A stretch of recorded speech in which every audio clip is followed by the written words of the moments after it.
رسوله الكريم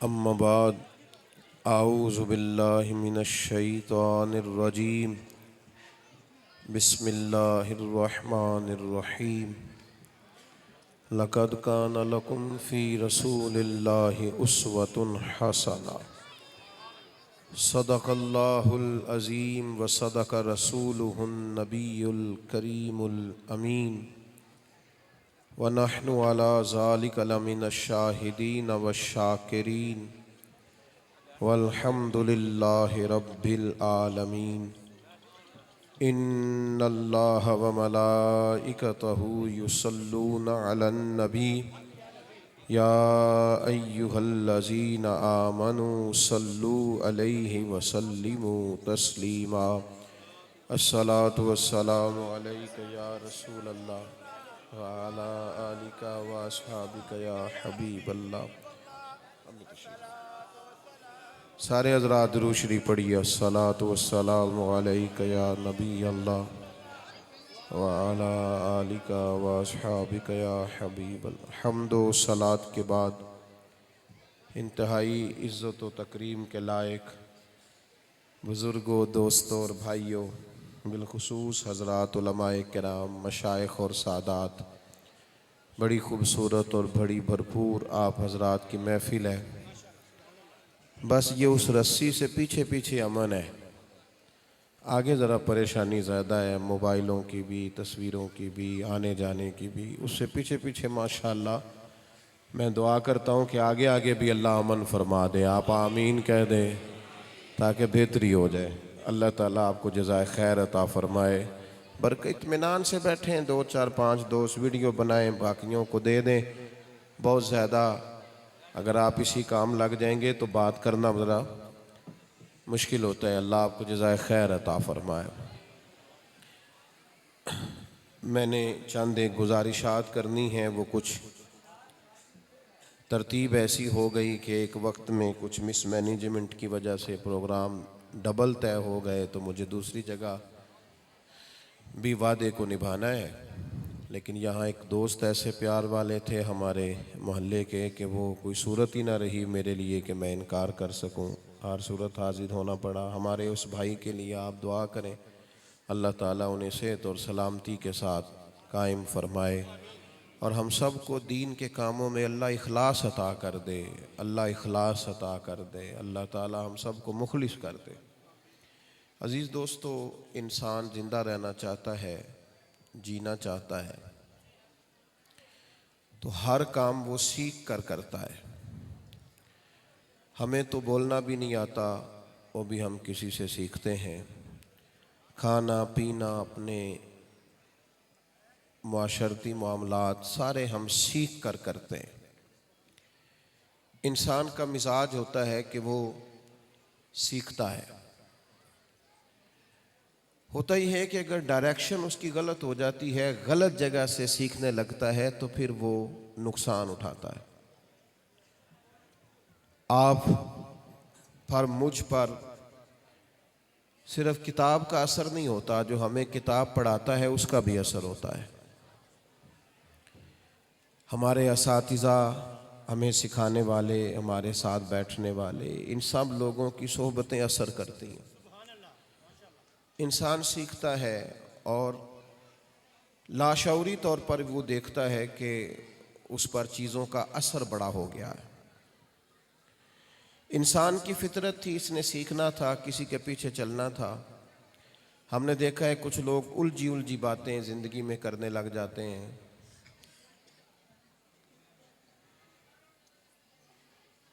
بکھری ان کی سوچیں ہو جاتی ہیں.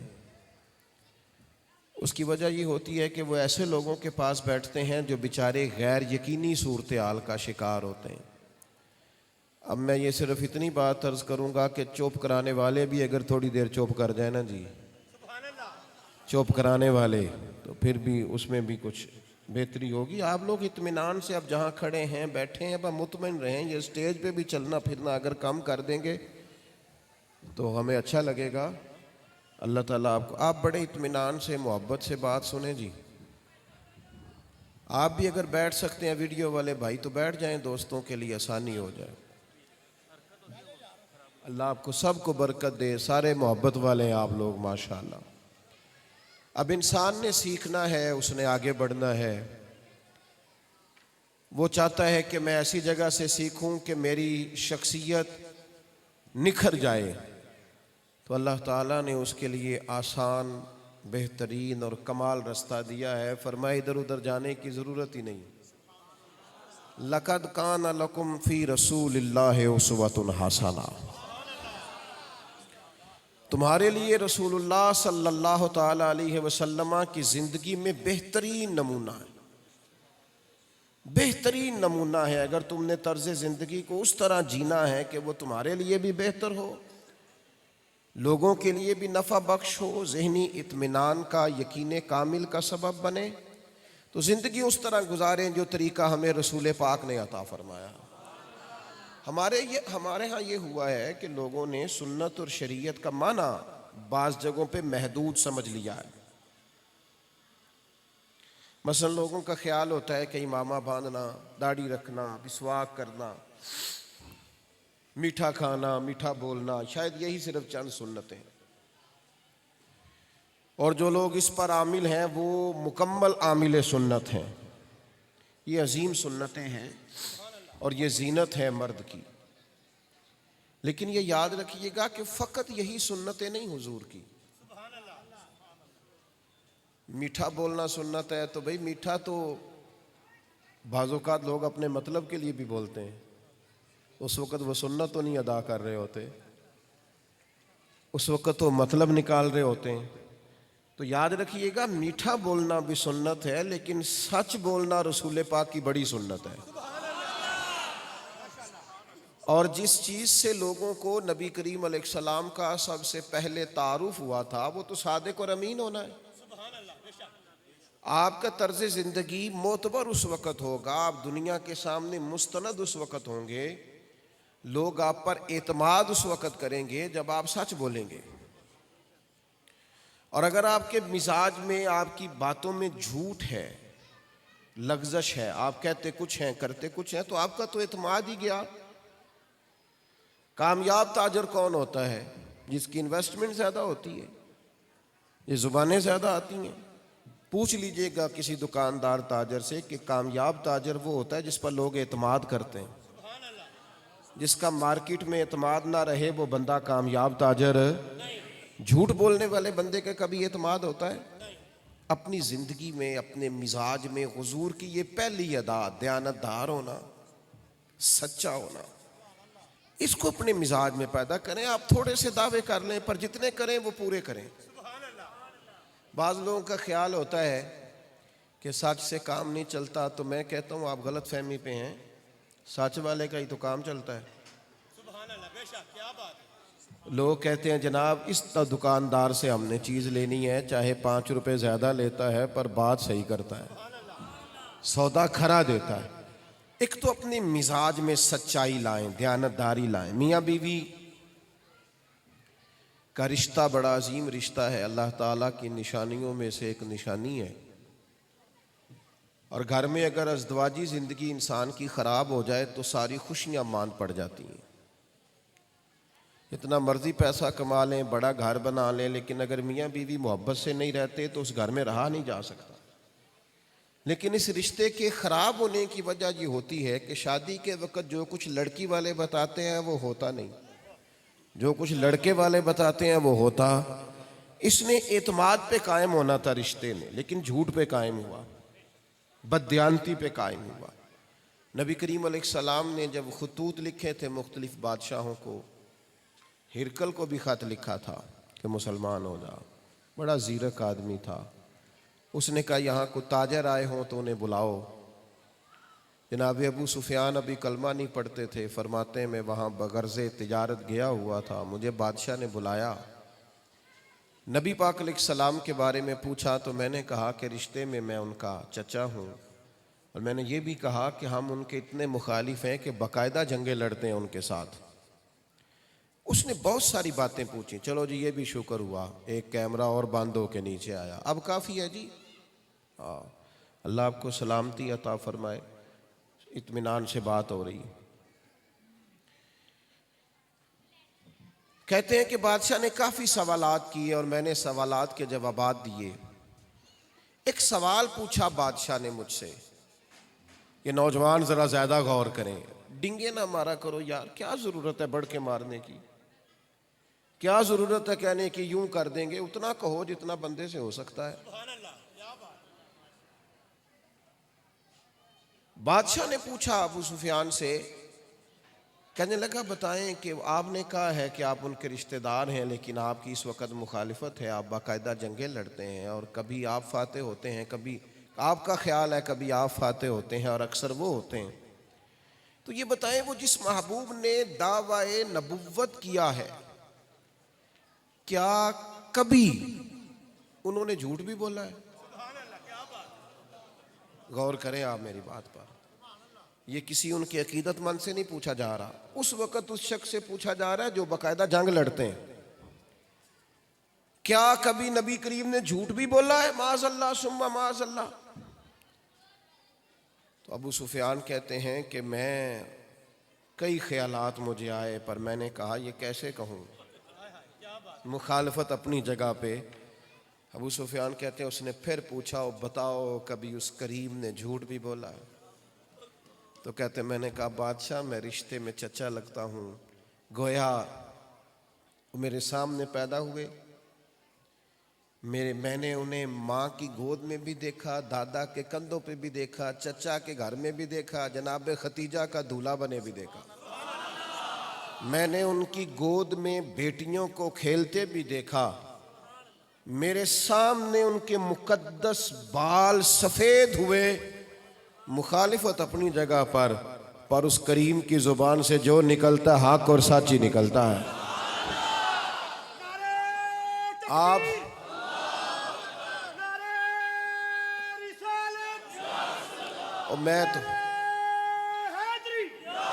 میں ساری تقریر ہی بغیر سبحان اللہ نعروں کے کر لیتا ہوں، کوئی ایسی مطلب اثر کرے نہ کرے، سن تو لے میری فریاد، نہیں ہے داد کا طالب یہ بندہ آزاد، نہ داد کی ضرورت ہے نہ امداد کی ضرورت ہے، بس آپ توجہ سے بات سنیں اور آہستہ بھی سبحان اللہ کہیں تو اللہ کو سنتی ہے، اس لیے آپ اطمینان سے میری بات پر توجہ فرمائیں۔ میں آپ سے چند باتیں کرنا چاہتا ہوں۔ بھائی کہا کہ کبھی جھوٹ بھی بولا ہے؟ ابو سفیان کہنے لگے نا بھائی۔ کہتے ہیں وہ بادشاہ اپنے سوالات مکمل کر کے جانے لگا تو میں نے کہا کہ رزلٹ بھی تو سنانا، اتنے سوال تو نے پوچھے نتیجہ بھی تو بیان کر۔ تو بادشاہ کہنے لگا نتیجہ تو نکل آیا ہے، جس بندے نے کبھی بندوں سے جھوٹ نہیں بولا وہ یہ جھوٹ کیوں بولے گا کہ میں اللہ کا رسول بن کے آیا ہوں؟ اپنے مزاج میں طبیعت میں، اور میں آپ سے عرض کروں سچ بولیں فائدہ رہے گا۔ وقتی طور پر ہو سکتا ہے آپ محسوس کریں کہ معاملہ تھوڑا اور چلا گیا، لیکن وہ دیر پا چیز ہے۔ آپ دیانتدار رہیں اور سچ بولیں، یہ حضور کی بڑی سنت ہے۔ دوسری بات یہ ہے میرے بھائی، جس طرح میٹھا کھانا حضور کی سنت ہے نا، اسی طرح فاقہ کرنا بھی نبی پاک کی سنت ہے۔ یہ جو ہمیں بہت زیادہ ذائقے لگ گئے ہیں نا زبانوں کے، آج میں نے اپنی مرضی کا یہ کھانا ہے اور آج میں نے اپنی مرضی کا وہ کھانا ہے۔ ایک دعا حضور نے مانگی اپنی اولاد کے لیے، میرا نہیں خیال آج کوئی پیر صاحب مولوی صاحب اپنی اولاد کے لیے مانگیں گے۔ نبی پاک صلی اللہ تعالیٰ علیہ وآلہ وسلم نے ایک دعا مانگی اپنی اولاد کے لیے۔ اگر آپ زیادہ توجہ کریں میری بات پر، حضور نے دعا مانگی اے اللہ میرے اہل بیت کو نا بقدر ضرورت بقدر کفایت کھانا دینا، اور اپنے لیے حضور نے دعا مانگی اے اللہ مجھے ایک وقت روٹی دینا اور ایک وقت کا فاقہ دینا۔ یہ بھی تو حضور کی دعا ہے نا۔ ہم نہ کسی اور سمت نکل گئے بھائی۔ نبی کریم عرض کرتے ہیں اللہ ایک وقت روٹی دے اور ایک وقت کا فاقہ دے، اور عرض کرتے ہیں مالک جب میں روٹی کھاؤں تو شکر کروں، اور جب فاقہ آئے تو میں تیری بارگاہ میں دعا کروں۔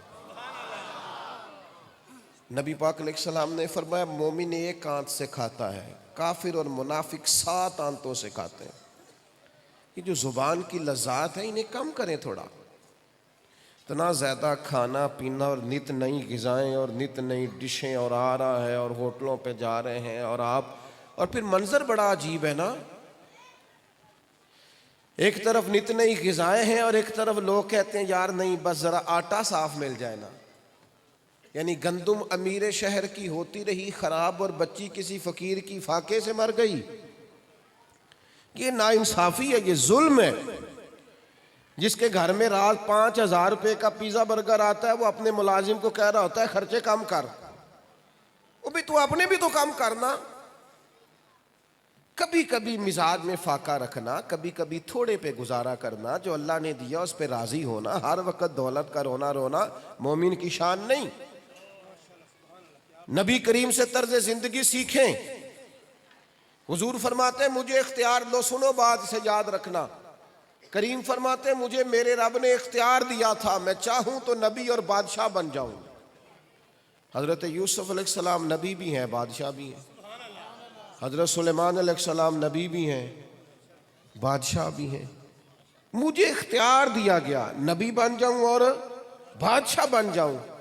تو حضور فرماتے ہیں میں نے عرض کی مالک نہیں, میں تیرا بندہ اور رسول بننا چاہتا ہوں. عبدہ و رسولہ, عبدہ و رسولہ. بات کو سمجھیں.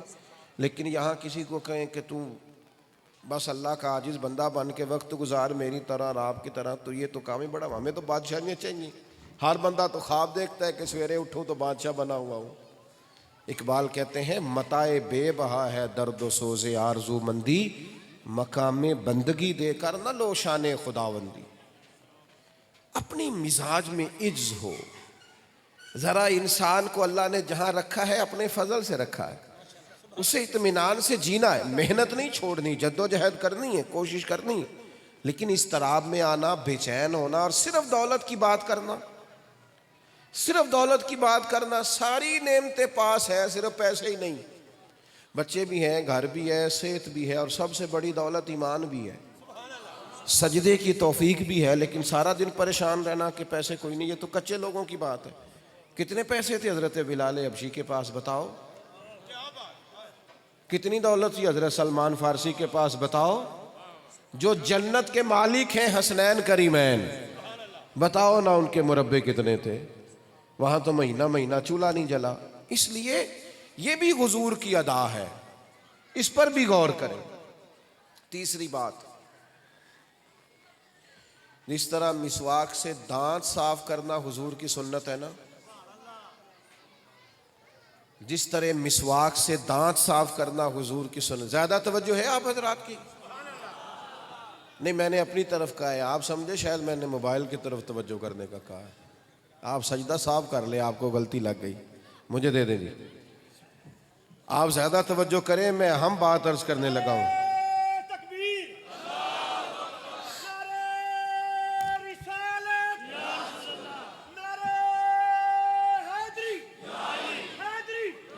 میرے عزیز یاد رکھیے گا اور سمجھیے گا, جس طرح مسواک لے کر دانت صاف کرنا حضور کی سنت ہے نا, اور عظیم سنت ہے, اسی طرح دل صاف رکھنا بھی نبی پاک کی سنت ہے. اپنے دل کو صاف رکھنا, سینے کو کشادہ رکھنا, اپنے ظرف کو بڑا رکھنا, حوصلے کو بڑا رکھنا.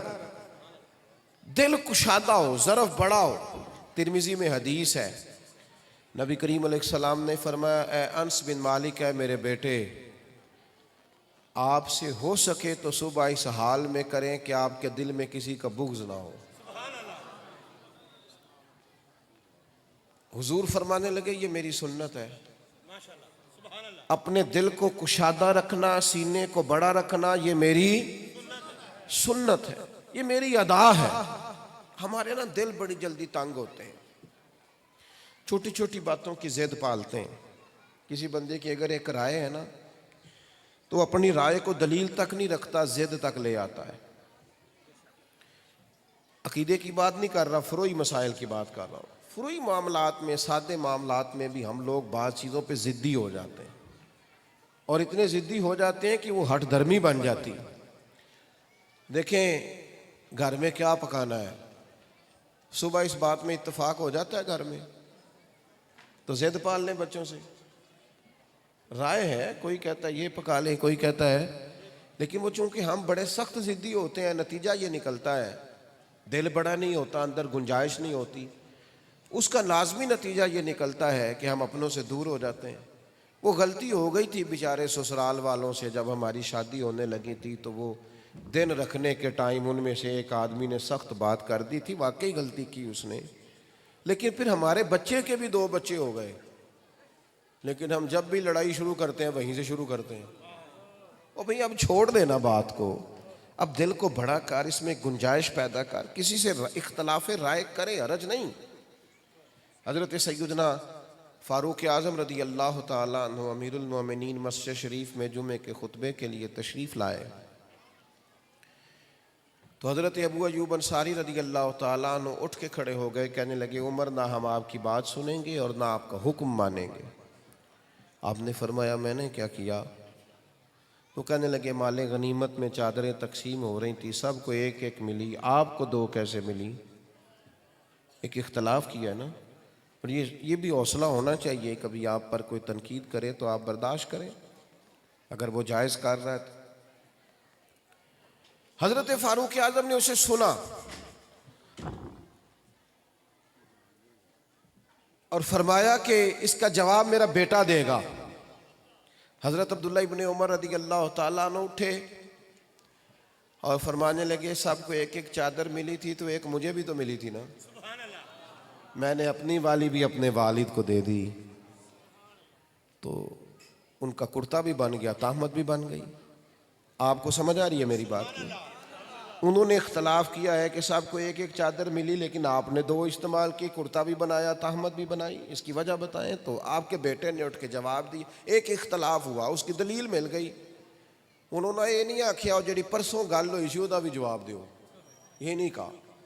ایک دلیل تھی، ایک بات تھی، اس کا جواب مل گیا. سیدنا ابو ایوب انصاری وہی صحابی اسی وزاداری کے ساتھ، وقار کے ساتھ کھڑے ہوئے اور اٹھ کے کہنے لگے امیر المومنین میرے ماں باپ آپ پہ قربان ہو، اب آپ حکم دیں، ہم آپ کی بات بھی سنیں گے اور فرما برداری بھی کریں گے. دل بڑا رکھیں، حوصلہ بڑا رکھیں، سینے میں کشادگی رکھیں. ہمارے دل چھوٹے ہوتے جا رہے ہیں. معاف کرنے کا تو مزاج ہی نہیں، درگزر کی طبیعت ہی نہیں، بس مستند ہے میرا فرمایا ہوا. وہ مینوں گل کیتی ہے پاجی تسی کون ہو؟ ہم کو بھئی مجھے نہیں بلایا شادی پہ، بھئی کوئی فرض ہو گیا تھا سب کو بلانا. تھوڑی سی اپنی طبیعت میں گنجائش رکھیں، وسعت رکھیں، اپنے دل کو بڑا رکھیں. ہم نے بڑے بڑے ادارے، بڑی بڑی تنظیمیں، بڑی بڑی چیزیں دیکھیں، لیکن بس جب تھوڑے دل تنگ ہونے لگے تو بڑی ساری چیزیں تنگ ہو گئی. اپنی طبیعت کے اندر وسعت، گنجائش، بلا وجہ کی بدگمانیاں نہ پالیں. وہ فلانے نے یہ کر دیا ہوگا، اس نے کیا ہوگا، مجھے لگتا ہے یہ ہوا ہو. بھائی تیرے پاس کوئی کنفرمیشن ہی نہیں ہے تو کس طرح یہ ساری باتیں کر رہا؟ تیرے پاس اگر کسی چیز کی بین اور واضح دلیل ہے تو بات کر، اور اگر نہیں ہے تو خاموشی اختیار کر. تو آپ یاد رکھیں گے دل بڑا. حضرت انس بن مالک رضی اللہ تعالیٰ عنہ، غالباً حضرت عبداللہ ابن عمر بھی فرماتے ہم بیٹھے تھے حضور کی بارگاہ میں، مسند امام احمد بن حنبل میں روایت ہے. فرماتے ہم لوگ نبی کریم علیہ السلام کی بارگاہ میں حاضر تھے تو بیٹھے تھے، اچانک دروازے پہ دستک ہوئی. نبی کریم صلی اللہ تعالی علیہ وسلم نے فرمایا دروازہ کھولو. اور جو بندہ دروازے پہ، یہ ذرا توجہ کیجئے، حضور کا علم شریف دیکھیے گا. کریم فرمانے لگے دروازہ کھولو، جو بندہ دروازے پہ آیا جنتی ہے. حضور تو ویسے ہنس کے دیکھ لیں تو بندہ جنتی ہو جاتا ہے، اشارتاً کنایتاً کہہ دیں، اور جسے حضور نامینیٹ کر کے کہیں کہ جو وہاں کھڑا ہے وہ جنتی ہے، تو پھر ساڈے نبی دی زبان ساڈے واسطے قرآن. اور میرے امام نے کہا وہ زبان جس کو سب کن کی کنجی کہیں، اس کی نافذ حکومت پہ لاکھوں سلام. تو فرمایا وہ جو باہر بندہ کھڑا ہے نا وہ جنتی ہے. کہتے ہیں دروازہ کھلا تو وہ صاحب اندر تشریف لائے تو بندے بڑے سادے تھے، داڑھی سے پانی کے قطرے ٹپک رہے تھے، تازہ وضو کیا، جوتا لپیٹ کے بغل میں رکھا، حضور کی خدمت میں حاضر ہوتے وقت چیزیں کونے میں رکھیں، دست بوسی کی، سادے بندے، بالکل سادے، اسی کسے دے کچھ بھی نہ لگ دے، نہ کوئی ساڈا دردی۔ فرماتے ہیں کہ وہ سامان رکھا، دست بوسی کی اور ایک کونے میں بیٹھ گئے، جو بات کی اٹھ کے چلے گئے۔ اتفاق کی بات یہ ہے کہ اگلا دن پھر آیا، ہم اسی جگہ بیٹھے تھے، پھر دروازے پہ دستک ہوئی، نبی پاک صلی اللہ تعالی علیہ وسلم نے پھر اسی طرح جملے فرمائے، فرمایا وہ دروازہ کھولو، جو بندہ دروازے پہ آیا جنتی ہے۔ فرماتے ہم نے کہا ایک اور کے مقدر چمک گئے گویا، لیکن دروازہ کھولا تو بندہ وہی تھا جو کل آیا تھا، یعنی ایک بار نہیں 2 دفعہ جنت کی بشارت۔ حیران ہو گئے۔ فرماتے تیسرا دن حسن اتفاق وہیں بیٹھے تھے، پھر دستک ہوئی، فرمایا دروازہ کھولو، جو دروازے پہ آیا ہے وہ جنتی ہے۔ فرماتے ہیں کہ آج تو کمال ہو گئی، دروازہ کھولا تو بندہ وہی تھا جو پہلے 3 دن آیا ہے، پہلے 3 دن آیا ہے۔ فرماتے ہیں اب حیرانگی کی حد نہ رہی، بندہ چلا گیا، لیکن میں نے 2 راتیں بڑی مچل کے گزاری تھی۔ حضرت عبداللہ ابن عمر کہتے ہیں وہ گلی میں گزر رہا تھا تو میں نے جا کے سلام لی، میں نے کہا یار تیرا مہمان بننا ہے، بنا لو گے؟ کچھ ہوتے ہیں نا بے تکلف دوست، مہمان بنا لو گے؟ تو وہ کہنے لگا جی آ جائیں، پر میں کوئی امیر آدمی نہیں ہوں، جو میں کھاؤں گا روکھا سکھا پیش کر دوں گا۔ اللہ اکبر۔ لیکن بات ذرا چمبے کی ہے کہ جس کا 2 گلیاں چھوڑ کے گھر ہے وہ کسی کا مہمان بن رہا ہے، تھوڑی انوکھی بات تھی۔ فرماتے وہ مجھے گھر لے گئے، 3 دن 3 راتیں میں رہا، میں ڈھونڈنا چاہتا تھا، ڈھونڈنا کہ بندے کے پاس کون سا عمل ہے کہ حضور نے 3 دفعہ جنت کی بشارت دی۔ جی میں اسی نہیں تلاش کری دا پتہ کرو انہیں پیسے کیویں کمائے نے، جیڑی دکان کسی دی چل گئی سارے وہی دکانہ پا لو، آج کل یہ کام چل رہا ہے، لہذا فٹافٹ نیکی میں پیروی نہیں کرتے۔ وہ سی این جی شروع ہوئی نا تو پورے روڈ پہ سی این جی ہو گئی، ختم ہونے پہ آئی تو ساری ہو گئی، وہ کلومیٹر کے فاصلے پہ سی این جی۔ ہم کیا کرتے ہیں، ہم یہ دیکھتے ہیں پیسہ دیکھو کدھر سے آ رہا ہے، سارے وہی کام کر لو۔ تو وہ صحابی تھے، انہوں نے کہا میں نے ڈھونڈنا ہے، ویسے تو جسوسی منع ہے لیکن یہ تو خیر والی ہے نا، یہ کون سا عمل کرتا ہے؟ کہتے 3 راتیں 3 دن میں نے رہا لیکن کوئی خاص چیز نہ دیکھی۔ وہ عشاء کی نماز پڑھ کے سوتے، فجر تک سوئے رہتے، اٹھ کے فجر جماعت سے پڑھتے، لیکن کروٹیں لیتے وقت اللہ کو یاد کرتے۔ باقی میں تو اٹھ کے تہجد بھی پڑھتا تھا ان کے گھر میں، پھر وہ صدقہ خیرات کرتے تو مختصر سا، اور میں تو ان کی نسبت زیادہ کرتا تھا۔ تیسرے دن میں جانے لگا تو بات کھول دی، میں نے کہا یار مجھے حاجت نہیں تھی تیرے گھر رہنے کی، پر تو بندہ بڑا خوش نصیب ہے۔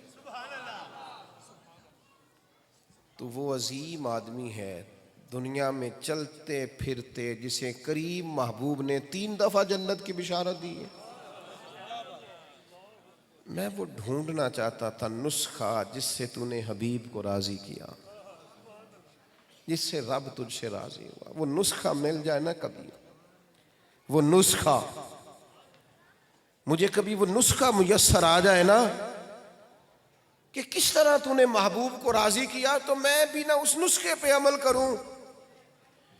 تو کہتے ہیں وہ سادہ آدمی، ان کا لہجہ اور عاجزی والا ہو گیا، کہنے لگے کوئی شے نہیں سے ثبوت نہ منگو میتھوں، اے نظر کرم قد ہوئی، اے میں جانا یا دل بر جانے غیر نہ جانے کوئی۔ سے ثبوت نہ منگیو میتھوں، پلا نظر کرم قد ہوئی، اے میں جانا یا دل بر جانے غیر نہ جانے کوئی۔ میں مسکین پرانا خادم کسے در ملی نہ ٹوئی، اے تے واصف یار نے نظر جو کی تھی پھر واصف ہی ہوئی۔